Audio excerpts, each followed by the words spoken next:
Well, at Stanford, class began this week. That means the students are back in all of their glory. And they see Stanford win for the 5th time in the last 6 meetings with Arizona State. A couple of big stories, Yogi, Roth. The first big story coming to the game, first career start at quarterback for KJ Costello. And I thought he managed it really well. You know, they didn't ask him to do too much, but when he needed to make a critical 3rd down throw against pressure with people in his lap, he did it. When he had to throw it up to make plays on the outside, he gave his players an opportunity to make one. I thought he really managed this offense well, and now I really think that they've got 2 starting quarterbacks, and Keller Chris when he comes back and is fully healthy, and KJ Costello proved that he can win conference games. You saw it a week ago against UCLA. You saw it this afternoon against ASU.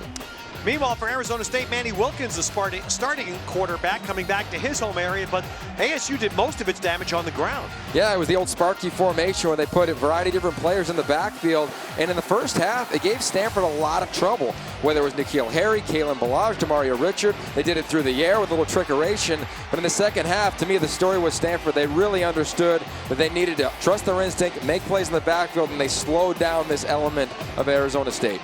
And the ultimate difference maker in this game, a record-setting day for Bryce Love, 301 rush yards. Special. I mean, I think we have to start calling him that. I mean, he's that type of impact player. When the entire stadium, the entire defense knows for a week that this offense is going to go through number 20, and he goes for over 300 yards, you have to put him in that elite category. Talk about him when you talk about Christian McCaffrey. Talk about him when you talk about Royce Freeman.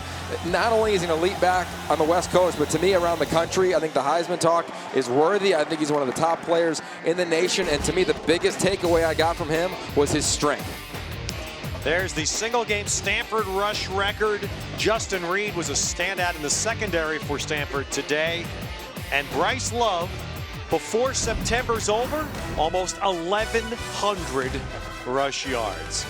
Clearly a player to watch nationally